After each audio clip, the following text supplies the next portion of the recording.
दर्शकों को नमस्कार। मैं हूं जय दुबे। आपका स्वागत है एशियन न्यूज की खास पेशकश भगवा में भारत में। देश के राजनीतिक नक्शे पर भगवा रंग फिर चढ़ता दिख रहा है। दरअसल देश के दो राज्यों महाराष्ट्र और झारखंड विधानसभा चुनाव समेत देश की कुल 46 विधानसभा सीटों पर हुए उपचुनाव के नतीजे करीब करीब आ चुके हैं। महाराष्ट्र में महायुति यानी एनडीए बहुमत लेकर सरकार बनाने जा रही है, तो झारखंड में झारखंड मुक्ति मोर्चा के नेतृत्व में इंडिया गठबंधन की सरकार फिर से बनने जा रही है। उधर 46 विधानसभा सीटों पर आए उपचुनाव के नतीजों में भी 27 सीटों पर भाजपा और सहयोगी दल ही जीतकर परचम लहराने जा रहे हैं। महाराष्ट्र में महायुति गठबंधन की बम्पर जीत का श्रेय पीएम नरेंद्र मोदी और देवेंद्र फडणवीस को दिया जा रहा है। महाराष्ट्र में मिली प्रचंड जीत के बाद पीएम नरेंद्र मोदी ने सोशल मीडिया एक्स पर लिखा, विकास की जीत हुई है, सुशासन की जीत हुई, एकजुट होकर हम और भी ऊंचे उठेंगे। उन्होंने एनडीए को ऐतिहासिक जनादेश देने के लिए महाराष्ट्र के लोगों का आभार जताया है। गौरतलब है कि आज से 40 साल पहले 1984 के आम चुनाव में भाजपा को केवल 2 सीटें हासिल हुई थी, लेकिन आज वो दौर है कि पार्टी अब न केवल केंद्र बल्कि देश के 12 राज्यों में सीधे नियंत्रण करती है तथा गठबंधन के साथ 7 और राज्यों में एनडीए की सरकार है। बीजेपी या एनडीए को मिलाकर टोटल 19 राज्यों में गठबंधन की सरकार है। असम, उत्तर प्रदेश, उत्तराखंड, उड़ीसा, मध्य प्रदेश, राजस्थान, गुजरात, गोवा, छत्तीसगढ़, हरियाणा, बिहार, आंध्र प्रदेश, त्रिपुरा, मणिपुर और महाराष्ट्र, मेघालय, नागालैंड और सिक्किम में भाजपा यानी और एनडीए की सरकार है। इस तरह से कुल देखें तो जैसा मैंने बताया आपको 19 राज्यों में बीजेपी सत्तासीन है, जबकि केंद्र में 2014 से अब तक बीजेपी शासनकाल चलते आ रहा है। नेहरू के बाद कोई पहला ऐसा शासक है जिसको भारत की जनता ने तीसरी बार केंद्र के शासन पर बिठाया है और नरेंद्र मोदी लगातार तीसरा कार्यकाल करते हुए नजर आएंगे। वहीं कांग्रेस की बात करें तो पार्टी कभी सत्ता के अर्श पर थी और अब फर्श पर आ चुकी है। ऐसा क्या हुआ कि 1984 तक केंद्र में और देश के तकरीबन सभी राज्यों में सरकार बनाने वाली पार्टी को आज वोट के लाले पड़े हैं। कांग्रेस पहले वह सत्ताधारी पार्टी होती थी, फिर वह गठबंधन का नेतृत्व करने लगी, फिर गठबंधन की सहयोगी के रूप में सामने आई और उसके बाद तो कई राज्यों में कांग्रेस का सफाया पूरी तरह से हो चुका है। झारखंड में कांग्रेस झारखंड मुक्ति मोर्चा की सहयोगी पार्टी है, गौर कीजिएगा। तो महाराष्ट्र की सत्ता में सहयोगी रही, लेकिन अब वहां उनकी हालत देखकर ऐसा ही प्रतीत होता है। दरअसल सत्ता की सियासी मंजिल छूने के लिए कांग्रेस को चुनौतियों के कई शिखर पार करने हैं, लेकिन वो उन चुनौतियों तक सही तरीके से खड़ी भी नहीं हो पा रही है। पहले भी ऐसे कई मौके आए जब कहा गया कि कांग्रेस को आत्ममंथन करना चाहिए। झारखंड विधानसभा चुनाव के नतीजे कांग्रेस के लिए राहत के हल्के फुल्के छींटे जरूर साबित होंगे, लेकिन आज महाराष्ट्र के नतीजे के बाद तो उसे आत्ममंथन के लिए मजबूर होना ही चाहिए। दरअसल बात आगे करें और समझने की कोशिश करें कि ऐसा क्या हुआ होगा, ऐसा क्या हो रहा है कि नरेंद्र मोदी ने जो अलख जगाई है पूरे भारत में कांग्रेस मुक्त भारत का या भगवामय भारत का, वह साकार होता दिख रहा है। लगभग हिंदी भाषी सभी राज्यों में भाजपा की या भाजपा के सहयोगी दल के साथ सरकार बनी हुई है। सत्ता में लगातार यह 11वां साल है जहां नरेंद्र मोदी और 15 साल पूरा करेंगे, जिस हिसाब से प्री पोल अलायंस भाजपा का हो चुका है। तो यह बड़ा ही समझने लायक विषय है कि भगवा में भारत किस तरीके से प्रचंडता की ओर बढ़ते चले जा रहा है, किस तरह से पूरे भारत में भगवा लहरा रहा है। हमारे साथ इस विषय पर चर्चा करने के लिए 3 वरिष्ठ और बुद्धिजीवी लोग हैं, जिसमें राजनीतिक विशेषज्ञ हमारे साथ लखन चौधरी जी हैं, राजेश लाहौटी जी हैं साथ में, जो कि एशियन न्यूज और न्यूज प्लस 21 के ग्रुप एडिटर हैं। साथ में राकेश शर्मा जी हैं, जो कि छत्तीसगढ़ के जाने माने और पत्रकारिता के बड़े हस्ताक्षर हैं, वरिष्ठ पत्रकार हैं। आप तीनों अतिथियों का हमारे इस स्पेशल प्रोग्राम भगवा में भारत में हार्दिक अभिनंदन है। सवाल करते हैं वरिष्ठ पत्रकार राकेश शर्मा जी से, रमेश शर्मा जी से, माफ कीजिएगा। रमेश शर्मा सर, आपसे समझना चाहेंगे, और बड़ा विषय जो है वो रोचक है, बड़ा भी है, व्यापक भी है। देश के 50% से ज्यादा की आबादी जिन राज्यों में है, वहां पे एक तरफा भगवा लहरा रहा है, भाजपा का शासन है। क्या इतना बड़ा चूक कांग्रेस कैसे कर सकती है, या इतनी बड़ी पार्टी जो कि आजादी से लेकर 1984 तक लगभग देश में केंद्र में शासित रही, बाद में सभी और उसी काल में सभी राज्यों में उनका शासन रहा, उसके बाद इतनी बड़ी चूक कि एक नारा, एक नैरेटिव कि कांग्रेस मुक्त भारत बनाना है पीएम नरेंद्र मोदी का, इतना सत्यता की तरफ किस ओर या किस हिसाब से बढ़ रहा है? रमेश शर्मा जी, व्यापकता से विश्लेषण कीजिए और बताने की कोशिश कीजिए हमारे दर्शकों को भी। जी देखिए, मोटे तौर पर ऐसा लगता है कि कांग्रेस की राजनीति और देश की राजनीति में समय के साथ परिवर्तन आया है। जी। समय क्योंकि परिवर्तनशील है, परिवर्तन प्रकृति का नियम है। जी। कभी भी कोई एक स्वरूप एक क्षण स्थायी नहीं होता। जी। तो समय के साथ देश में जागृति आई। पहले कांग्रेस एक छत्र राज पूरे देश में इसलिए करती थी कि पूरा देश अंग्रेजों से मुक्ति चाहता था, और कांग्रेस के नेतृत्व में स्वतंत्रता आंदोलन लड़ा गया, इसलिए सारे देश में कांग्रेस को समर्थन हुआ। समय के साथ थोड़ी जागृति बढ़ी, और स्वतंत्रता के साथ, स्वयं की सत्ता के साथ कहीं न कहीं सांस्कृतिक चेतना भी आई। उस सांस्कृतिक चेतना के तहत लोगों ने कहा, समझा कि कहीं न कहीं हमारी अपनी सत्ता के साथ हमारी अपनी सांस्कृतिक गौरव का भी स्थापना होनी चाहिए। कांग्रेस थोड़ी सी उस मामले में उस समय के परिवर्तन को या उस जागृति को समझी नहीं, एक बात हुई। दूसरी बात, कांग्रेस की आंतरिक नीति में एक परिवर्तन आया। आरंभ में अगर आप देखेंगे तो हर चुनाव में कांग्रेस एक सकारात्मक नारा देती थी। प्रश्न ये नहीं है कि उस नारे पर बहस हो सकती है कि वो कितना पूरा हुआ, कितना नहीं हुआ। कभी कहा कि हम गरीबी हटाएंगे, कभी कहा हम 100 दिन में महंगाई कम करेंगे। एक बार उन्होंने कहा कि ना जात पर ना पात पर मोहर लगेगी हाथ पर। तो ये जो सकारात्मक नारे रहे, लेकिन समय के साथ कांग्रेस नकारात्मक चीजों में आई। उन नकारात्मक में मोदी की आलोचना, भाजपा की आलोचना, आरएसएस की आलोचना, अडानी की आलोचना, वो नकारात्मक होती चली गई। तो वो जो मुझे याद है अच्छी तरीके से, क्योंकि मैंने रिपोर्टिंग की थी 1975 में जब इंदिरा जी चुनाव हार गई थी और विपक्ष जो है वो जनता पार्टी की सरकार बनी थी, तो उसके बाद उन्होंने जो आम सभाएं ली थी, उन आम सभाओं में उन्होंने कहा कि हमसे कुछ गलतियां हुई हैं, और उसके लिए इंदिरा जी ने अनेक स्थानों पर माफिया मांगी। अगर आप इस समय देखेंगे, कांग्रेस अगर चुनाव हारती है तो वो अपनी गलती का परीक्षण नहीं करती, वो ईवीएम पर आरोप लगाती है। इसी तरीके से जातीय जनगणना को आप देखेंगे, नेहरू जी ने नकारा, इंदिरा जी ने नकारा, गांधी जी ने नकारा, सरदार पटेल ने नकारा, सारे लोग नकारते चले गए। लेकिन अब जातीय जनगणना पर जोर दे रही, जबकि उनका अपना नारा था कि जात पर ना पात पर। तो कहीं ना कहीं मुद्दों से हटी। एक और मेरा आकलन है कि एक समय हुआ करता था, कांग्रेस का अपना जो बौद्धिक धरातल था वो बहुत प्रबल था। एक पर एक बुद्धिजीवी कांग्रेस में हुआ करते थे। लेकिन मुझे लग रहा है कि समय के साथ कहीं ना कहीं वामपंथ की उस पर प्रभाव बढ़ा है। आप अगर देखेंगे, जितना रूस की क्रांति में, चीन की क्रांति में वामपंथी की जो शैली थी, कांग्रेस इस समय उस शैली पर है।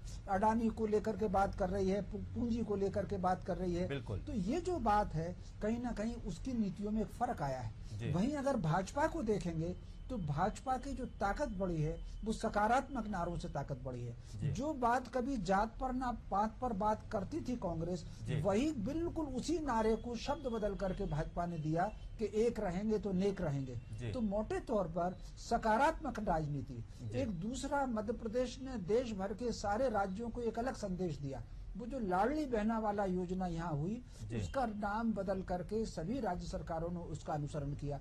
तो कहीं ना कहीं सकारात्मक नारा हो और व्यक्तिगत लाभ की जो, यद्यपि ये जो व्यक्तिगत लाभ देकर के वोट लेने की जो राजनीति है, ये मैं समझता हूँ राजनीति गरिमा के लिए और भारत के भविष्य के लिए, उस समाज की सक्रियता के लिए भी उचित नहीं। लेकिन कहीं ना कहीं इससे भी वोट बढ़ रहे हैं। हम अगर महाराष्ट्र में एक और बात अगर आप देखेंगे, इस बार महाराष्ट्र में जो उलेमा संगठन ने बहुत ज्यादा आक्रामक होकर के प्रचार किया, मैं समझता हूँ महाराष्ट्र में उसकी भी प्रतिक्रिया हुई होगी। तो इन सारी चीजों पर कांग्रेस को अब ईवीएम पर या दूसरे लोगों पर आरोप लगाने के बजाय अपनी नीतियों पर और देश के मनमानस पर इसको समझने की जरूरत है। एक बात और मैं कह करके अपनी बात को विराम दूंगा। जब भारत और पाकिस्तान का बंटवारा हुआ, जो लोग पाकिस्तान के पसंद में वो चले गए, यहाँ से चले गए, लेकिन जो लोग भारत को अपनी जन्मभूमि मुसलमान मानते थे वो भारत में रहे।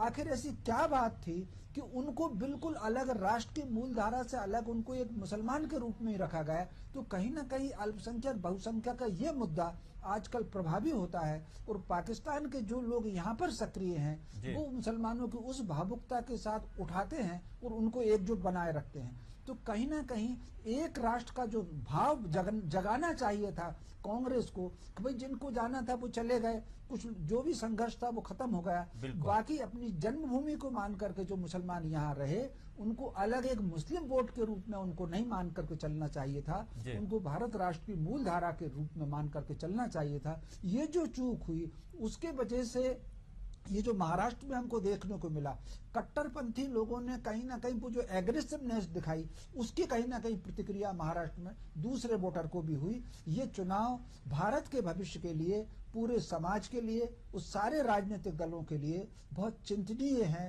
और भविष्य में इसके पर विचार भी होना चाहिए। जी रमेश शर्मा जी, ईमानदारी से वास्तव में अगर मैं आपको कहूं तो आज की ही विश्लेषण की अगर बात करें तो मैंने तमाम चैनल भी देखा, तमाम सारी जानकारियों को इकट्ठा किया, कई सारे खबरें भी पढ़ी, लेकिन वास्तव में जितने अच्छे तरीके से आपने बातों को रखा है और पुराने इतिहास के पन्नों को निकाल करके जितने अच्छे तरीके से आपने विश्लेषण किया है कांग्रेस की कमियों को या कांग्रेस की चूक को बताने के लिए, मैंने आज तक इतना अच्छा विश्लेषण कहीं नहीं दिखा। साधुवाद आपको, बहुत ही शानदार आपने बताया है। निश्चित ही अगर कांग्रेस के लोग या कांग्रेस का बड़ा जो दल है या कांग्रेस के जो बड़े अभिभावक हैं या अग्रज हैं नेता के रूप में, अगर वो आपकी बात सुनेंगे तो शायद उनके विचार बदलेंगे और शायद एक नई, एक्चुअली वास्तव में ऐसा होता है कि प्रतिद्वंदिता होनी ही चाहिए, चाहे कोई भी क्षेत्र हो, प्रतिद्वंदिता जरूरी है, कंपटीशन जरूरी है और दो दलों का बड़ा होना जरूरी है। अगर कोई भी एक दल इतना बड़ा बन जाए कि उसके सामने कोई रहे ही ना, तो वास्तव में यह लोकतंत्र के लिए भी कहीं ना कहीं खतरा है। ऐसा हम लोकतंत्र के हिसाब से मानते हैं। अगला सवाल लेते हैं लखन चौधरी जी से। लखन चौधरी जी, आप राजनीतिज्ञ विशेषज्ञ हैं, काफी सक्रिय हैं, आपके कई लेख भी आ चुके हैं, समझने की जरूरत है और आप समझाइए कि भाजपा में जो उनकी बुद्धिजीवी का उनका जो दल है, वह दल इतना तेज, इतना सक्रिय, इतना एग्रेसिव कैसे है कि वह समय की स्थिति को भांप करके कि अभी क्या चेंज चल रहा है, आबो हवा को पूर्णता से बदल देते हैं। एक समय ऐसा आया था, महाराष्ट्र की बात करते हैं, कि लग रहा था कि या तो कांटे का टक्कर होगा या इंडिया अलायंस इस चुनाव को जीत जाएगी। अचानक से योगी जी प्रकट होते हैं, बटेंगे तो कटेंगे, बटेंगे तो कटेंगे, एक है तो सेफ है का नारा उतारते हैं और पूरा का पूरा दशा दिशा चेंज हो जाता है। आज भगवा में भारत में हम चर्चा एक सिर्फ महाराष्ट्र की नहीं करेंगे। इस प्रोग्राम का चर्चा का विषय है कि आखिर कैसे विस्तार होते जा रहा है भगवा का। यह हालांकि अच्छा भी है हिंदुत्व के हिसाब से, हिंदूवादी रीति नीति के हिसाब से, भारत के विकास के हिसाब से। कैसे देखते हैं आप, और क्या ऐसा बड़ा चीज भाजपा, ऐसा कौन सा नैरेटिव सेट करते जा रहा है जिससे देश की जनता आगे आकर के भाजपा को अपना रही है?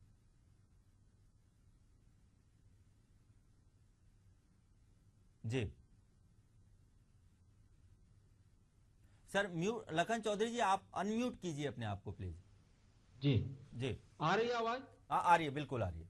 जी देखिए, पिछले एक साल के भीतर में 3 अप्रत्याशित चुनाव के परिणाम हमको देखने को मिले हैं। जी इसमें 2023 में छत्तीसगढ़ का विधानसभा का चुनाव था, जी जिसमें ये कहा जा रहा था कि लगभग जो है कांग्रेस की और भूपेश बघेल की सरकार जो है रिपीट कर रही है, और तमाम एग्जिट पोल भी बता रहे थे, और जो है सोशल मीडिया से लेके सब लोग जो है इसकी चर्चा करते थे। जी दूसरी एक बड़ी बात थी कि हरियाणा का चुनाव देखिए किस तरह से जो है पिछले दिनों जो है एक अप्रत्याशित ढंग से उसका परिणाम पलटा था। और ये तीसरा चुनाव है महाराष्ट्र का, जो अप्रत्याशित तरह से कहा जाए कि जो परिणाम आए हैं उसकी उम्मीद तो मुझे लगता है कि इन तीनों राज्यों के परिणाम की उम्मीद जी जो है भाजपा के बड़े लोगों को, भाजपा के बड़े नेताओं को भी नहीं रही होगी, भाजपा पार्टी को भी नहीं रही होगी कि इतनी बड़ी जीत इन 3 राज्यों में मिलेगी, जिसकी जो है कल्पना न तो जनता ने की थी, न तो बौद्धिक वर्ग ने किया था, न पार्टी ने किया था, किसी ने नहीं किया था। जी तो देखिए, भाजपा को लगातार जो जीत मिल रही है, और फिर लोकसभा का चुनाव देख लीजिए, लोकसभा के चुनाव में जिस तरह से महाराष्ट्र में जो है कांग्रेस ने एक तरह से कहा जाए कि बढ़त हासिल की थी और भाजपा को कुछ नुकसान हुआ था, उसके बाद किस तरह से फिर जो है आज के विधानसभा चुनाव परिणाम में 90% का स्ट्राइक रेट जो भाजपा को मिला है। जी देखिए, इसके पीछे की जो वजह है, 2-3 वजह है। सबसे बड़ी जो वजह मानी जाती है भाजपा की, कि वो चुनाव हारने के बाद या चुनाव के बाद, जीते या हारे, वो उसी समय से चुनाव परिणाम की जैसे ही घोषणा होती है, जी भाजपा तुरंत जो है काम में लग जाती है। और भाजपा का जो संगठन है, इसका सबसे बड़ा श्रेय संगठन को जाता है कि जिस तरह से काम होता है भाजपा में, जी वो उसकी तारीफ करना चाहिए। उसकी तमाम अनुसांगिक जो संगठनें हैं आरएसएस की, सब मिलकर भाजपा के लिए जिस तरह से काम करते हैं, वो एक जो है भाजपा के लिए प्लस पॉइंट है। और दूसरी महत्वपूर्ण बात इस चुनाव में महाराष्ट्र की जब बात होती है, तो कही जा रही है कि लाड़की बहन योजना का बड़ा इम्पैक्ट रहा है, प्रभाव रहा है, और ये महतारी बंधन के रूप में छत्तीसगढ़ में भी देखा गया था। इसके जी पहले मध्य प्रदेश में भी शिवराज सिंह ने इसका प्रयोग किया था।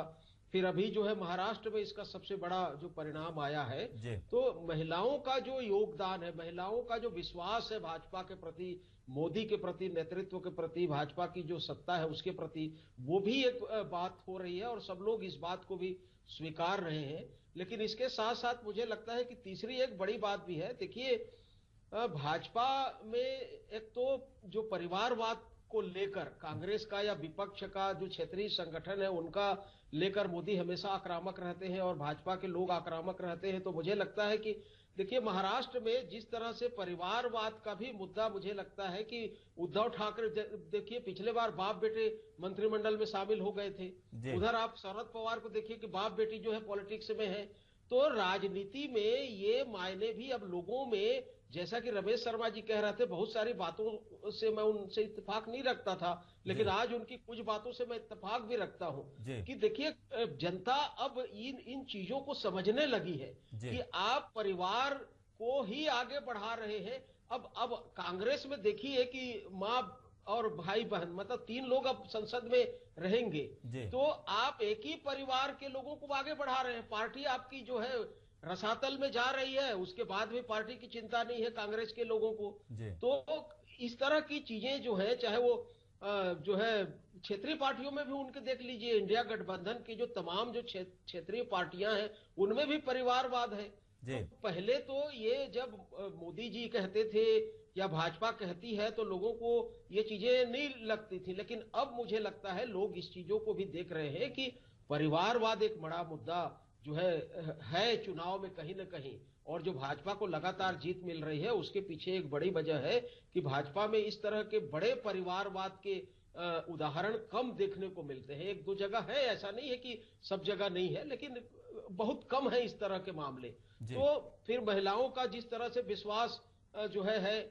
और एक सबसे महत्वपूर्ण बात देखिए जय दुबे जी की, भाजपा और मोदी जी ने पिछले 10-11 साल में या 12-13 साल में जो एक नैरेटिव एक सेट किया है, एक परसेप्शन क्रिएट किया है कि विपक्ष और कांग्रेस एक भ्रष्ट पार्टी है। और भ्रष्टाचार के जिस तरह से मामले देश में लगातार आ रहे हैं, छत्तीसगढ़ में भी देखिए लगातार भ्रष्टाचार के मामले आ रहे हैं, दर्जनों लोग जेल में हैं, उनको बेल नहीं मिल रही है, भले ही ये कहा जाता है कि ईडी का एक तरफा कार्रवाई है और जो है ये सत्ता का दुरुपयोग है, तमाम चीजें उसके लेकर कही जाती हैं, वो एक अलग विमर्श का मुद्दा है। लेकिन कहीं न कहीं अब लोगों को ये भी लगता है कि आखिर लगातार जो है जेल में डाला जा रहा है और इनको कोर्ट से बेल नहीं मिल रही है, तो भ्रष्टाचार का मुद्दा तो है कहीं ना कहीं। बिल्कुल। तो भ्रष्टाचार का भी एक नैरेटिव सेट करने में भाजपा सफल रही है और जो है भले ही कन्विक्शन रेट उसका बहुत कम है, देखिए वो एक अलग मुद्दा है, लेकिन भ्रष्टाचार का मुद्दा भी विपक्ष को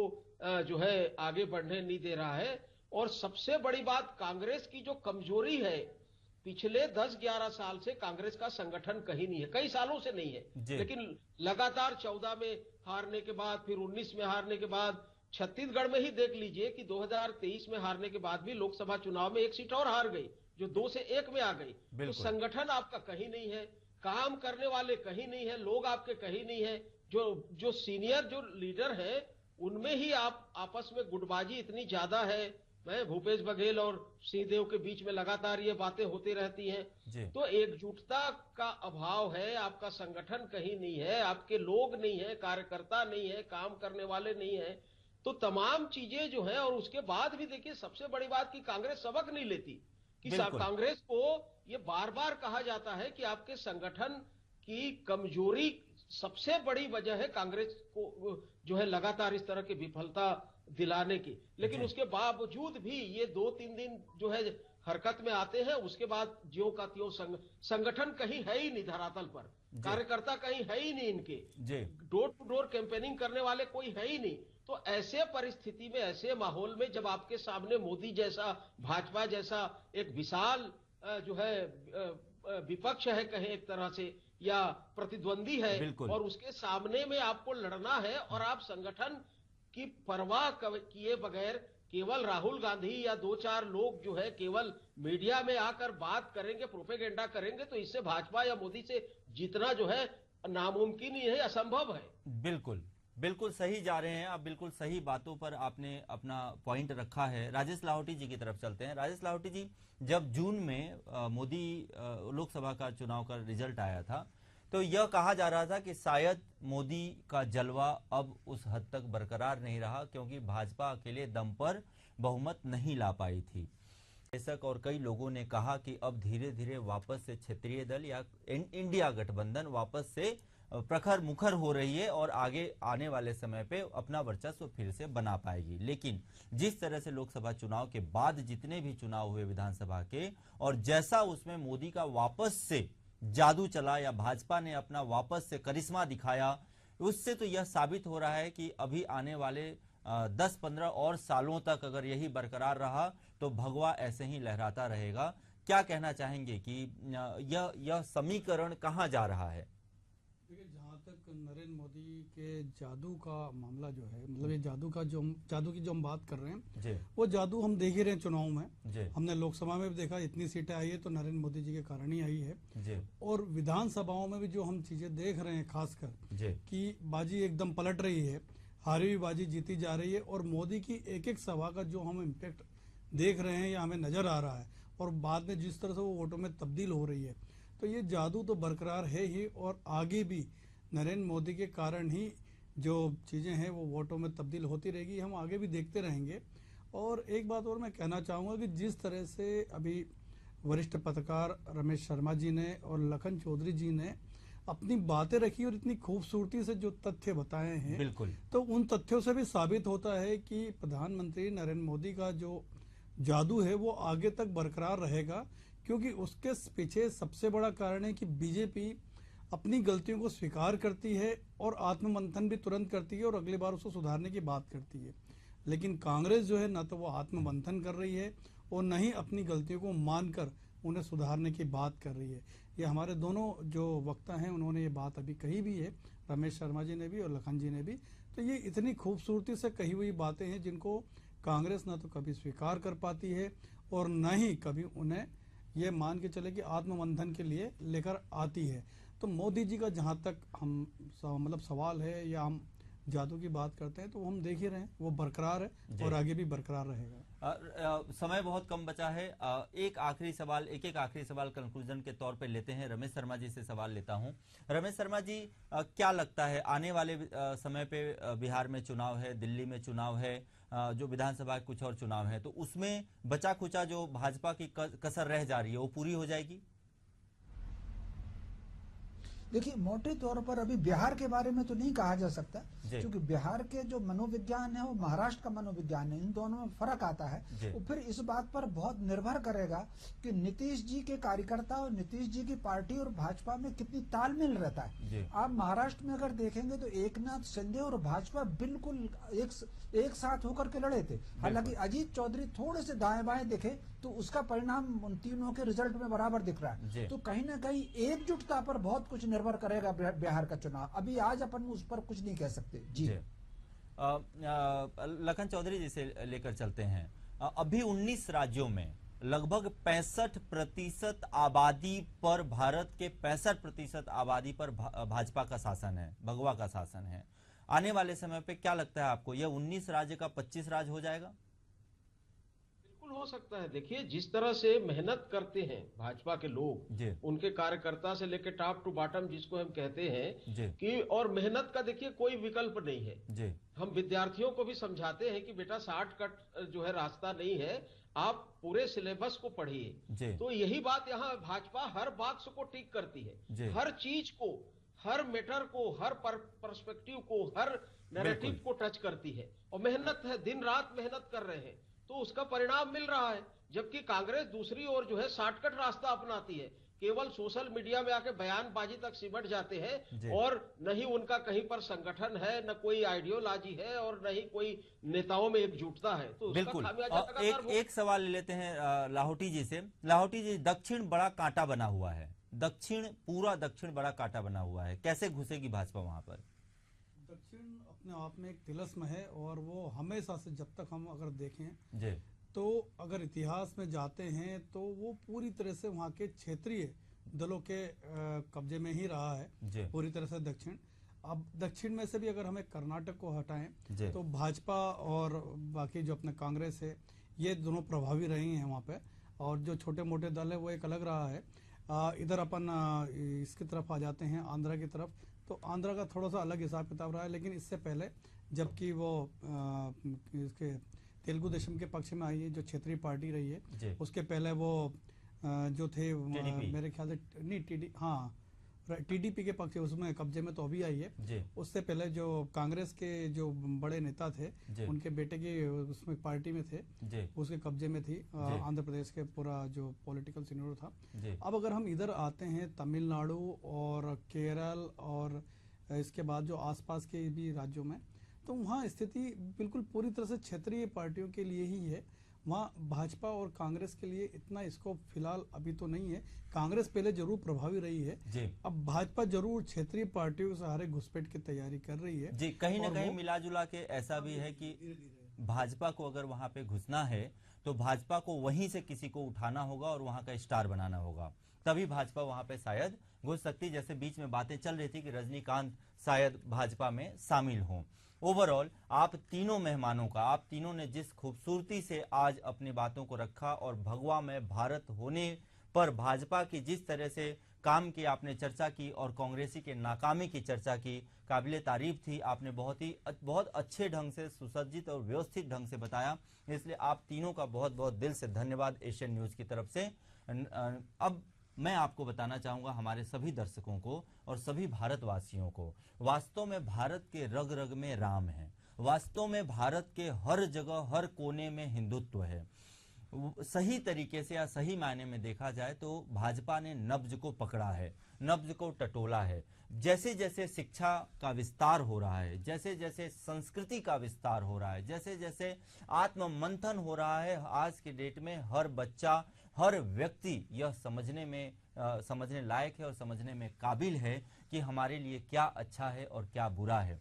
जिस तरीके से हमेशा, जैसा कि रमेश शर्मा जी ने कहा, नकारात्मक राजनीति करते जा रही है कांग्रेस, जातिवाद, धर्मवाद, पंथवाद, और भाजपा जिस तरह से सिर्फ विकास विकास और एक देश श्रेष्ठ देश, एक भारत श्रेष्ठ भारत, विकसित भारत, का सपना सजो रही है, जनता को दिखा रही है, बता रही है, चाहे वो रोड की माला हो, चाहे वो सिंचाई का हो, चाहे वो एग्रीकल्चर का हो, चाहे वो सोलर का हो या ईवी का हो, हर तरह से किसी भी दिशा में, इंफ्रास्ट्रक्चर का हो, डिफेंस का हो, हर दिशा में अगर आप उठा के देखेंगे तो पिछले 11-12 सालों में बहुमुखी विकास हुआ है। यह भारत के हर जनता को, हर बच्चे से बच्चे को समझ में आता हो।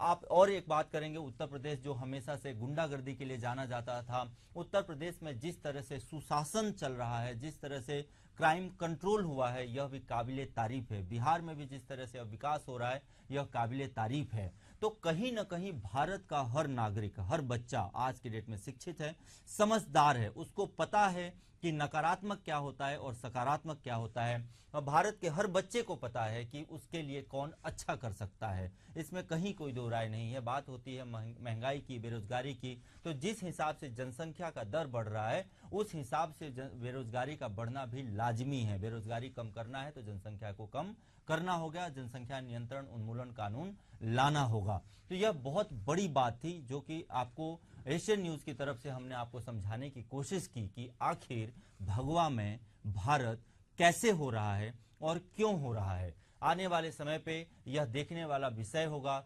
दिलचस्प होगा कि क्या भाजपा इस जीत के सिलसिले को लगातार बनाए रखती है और बढ़ाती है, और क्या बचे हुए राज्यों में भी भाजपा अपना परचम लहरा पाएगी। आने वाले सालों में भी 3-4 राज्यों में विधानसभा की चुनाव हैं। तो आप तब तक के लिए बने रहिए एशियन न्यूज के साथ, देखते रहिए एशियन न्यूज। आप सभी हमारे दर्शकों का बहुत बहुत धन्यवाद। नमस्कार।